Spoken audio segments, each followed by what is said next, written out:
RCR, la red que comunica y une al Perú.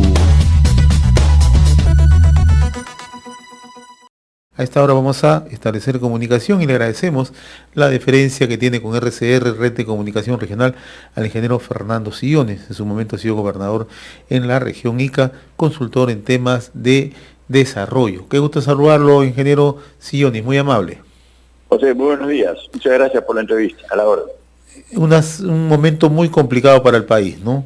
Conocimos hace un par de días, 3 días, difusión de audios. Luego el gobierno anuncia que va a presentar una demanda de competencia. Al día siguiente se conoce que el presidente del Congreso había establecido alguna comunicación con altos mandos militares, lo acusan de complotar, de generar presuntamente un golpe. Luego se van conociendo ayer nuevos audios, etcétera, etcétera, ¿no? Entonces, ¿cómo está analizando la situación? Una situación muy delicada, ¿no? La que vive el país. Más que delicada, ¿no? Es caótica, es patética, es realmente inmerecido, ¿no? Porque nosotros no merecíamos este tipo de política, ¿no? Una política muy sucia, que sabíamos que existía, ¿no? Porque yo la vi, la conocí en Ica, pero bueno, la combatimos, ¿no? La combatimos y en buena medida la doblegamos, ¿no? No digo que totalmente, pero que la cabeza, ¿no? Que el presidente, evidentemente, por más que sean ilegales las grabaciones y todo lo demás, pero evidentemente está tratando de ocultar el número de veces que este pernicioso personaje, ¿no? Richard Swing fue a Palacio de Gobierno. Eso denota pues una bajeza que, repito, no merecemos los peruanos, ¿no? Y pésimo, no hay forma de defender al presidente, es indefendible, ¿no? Y lo que es peor, personajes también muy cuestionados como son el congresista Alarcón, ¿no? Que tiene también antecedentes muy negativos respecto de su moral, sea el justiciero, digamos, ¿no? El que esté rasgándose las vestiduras como un hombre íntegro. Entonces, lo lamento por mis compatriotas, repito, no merecíamos esto, y bueno, que se conozca todo, pues, ¿no? Que se conozca la verdad y a resolver el problema, pero lo que sí le garantizo a todos es que las regiones están abandonadas, la pandemia está mal atendida, la crisis económica se va a acentuar y vamos a sufrir, ¿no? Ya estamos sufriendo, pero esto lo agrava, ¿no? Así que muy mal, la verdad que pésimo. Usted el último viernes, cuando se conocen los audios, se difunden en el Parlamento Nacional, decía que el presidente de la República le merece una explicación al país, ¿no? Y que es necesario que él haga las aclaraciones correspondientes. Luego de escucharlo de anoche, ¿es ya imperativo que el presidente tenga que explicarle al país? Bueno, todos cometemos faltas. Cuidado, yo no quiero pasar por un santo, no lo soy, nunca lo he sido, ¿no? Todos cometemos faltas en la vida, pero es de hombres, me refiero, es de dignidad, porque mujeres también, reconocer nuestras faltas, ¿no? Pedir perdón no es una falta, es un acto de valentía, de reconocimiento, ¿no? Pero no, el presidente salió a decir que no tiene ningún remordimiento por lo que ha hecho, que no está nada mal, ¿no? Entonces ahí sí ya se vuelve peor la situación, ¿verdad? Repito, todos cometemos errores, nadie está libre, ¿no? De haber cometido errores graves en muchos casos, pero uno los reconoce, uno se arrepiente, uno trata de corregir, pero no puede uno salir pechando al Congreso, que también es indefendible, ¿no? Entonces a eso me refiero, José. Uno cuando comete errores, esté donde esté, digamos, lo digno es reconocer la falta, ¿no? Y enmendar y pedir disculpas, ¿no? Para eso estamos. Ahora, ¿cuál es el costo, cuál es la factura que tiene que asumir el país en medio de esta crisis económica, esta crisis pandémica, y ahora una crisis política, ¿no? Se lo pregunto Claro. por qué, ¿no? O sea, tenemos a un ejecutivo totalmente desacreditado, un presidente totalmente desacreditado. Tenemos a un poder legislativo también en ese mismo plano, ¿no? Entonces, lo que resta del mandato presidencial o del mandato gubernamental, en realidad hace ingobernable al país, ¿no? O sea, ¿cuál es la factura que tenemos que asumir en este momento nosotros? ¿Qué daño le está haciendo esto al país?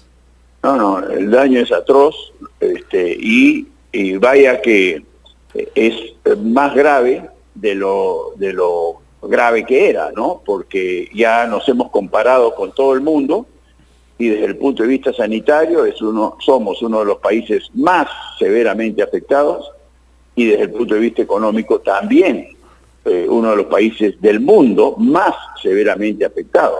Y a eso le queremos sumar una crisis política que va a profundizar ambas crisis, ¿no? O sea, la política en sí mismo no es una crisis, no afecta.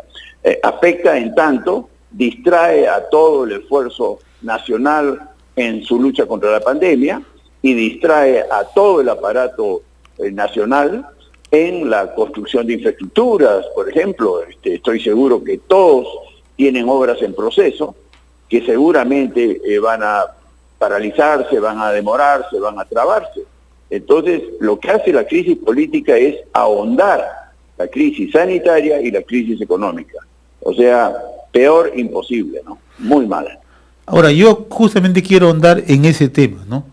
Nos queda por transitar varios meses, ¿no? Usted ha sido el gobernador en Ica, conoce cómo se maneja el aparato, digamos, en la administración pública. A partir de ahora, los ministros tendrán la decisión de poder firmar un contrato, hacer un desembolso. Nada. Yo le digo esto ¿por qué? Porque esto suena muy peligroso. O sea, Claro. cualquier ministro viendo la situación de ingobernabilidad no va a querer Claro. arriesgarse. Luego de haber escuchado lo de anoche, mucho menos, ¿no? Y tenemos un Mucho parlamento menos. que está totalmente, o sea, ajeno y desconectado del país, ¿no? O sea, la Sí. situación se hace bien complicada, ¿no? Sí, sí.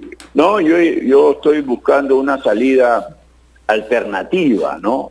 Despolitizar los sectores, ¿no? O sea, es un cambio radical en la estructura del Estado peruano y recurrir a los modelos constitucionales autónomos, tipo Banco Central de Reserva. Y esta crisis me reafirma en mi planteamiento, ¿no?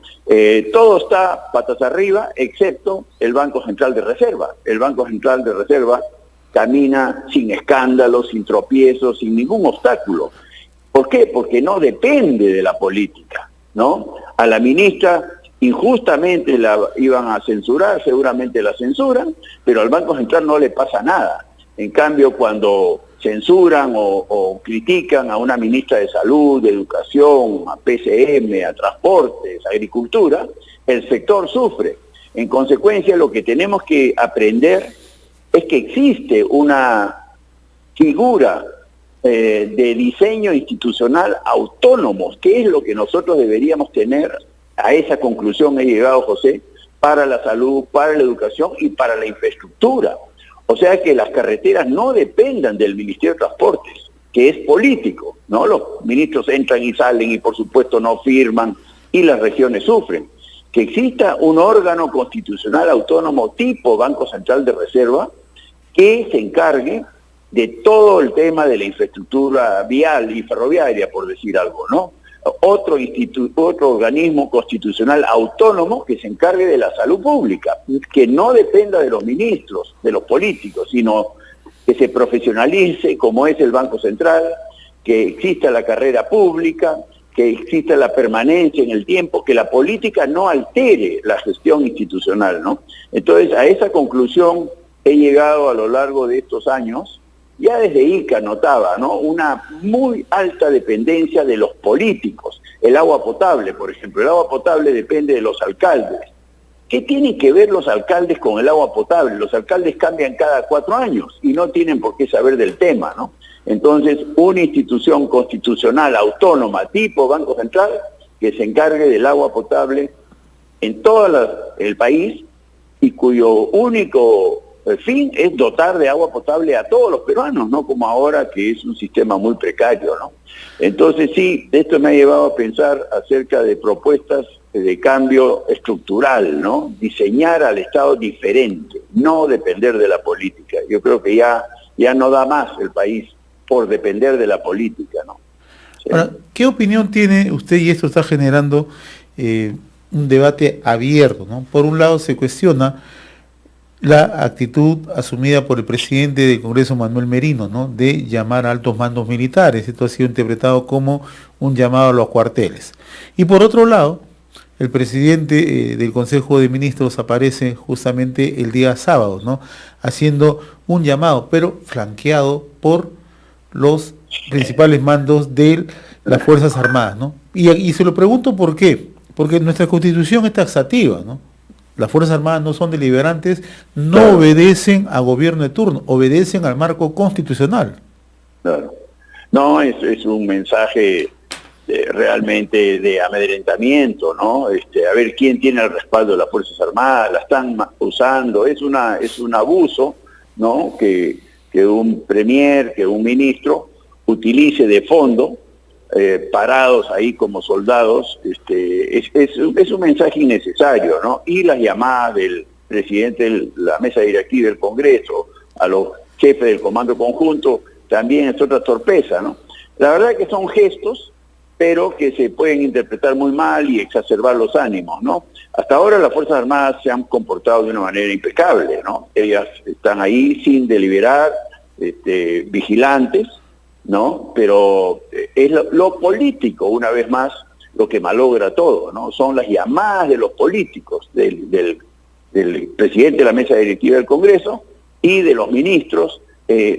Nuevamente, la política peruana es un fracaso, ¿no? Es un fracaso y los paganos somos los peruanos. Entonces, sí, yo quisiera, y aquí en RCR estoy a su disposición, José, hay una salida de nuevo diseño institucional.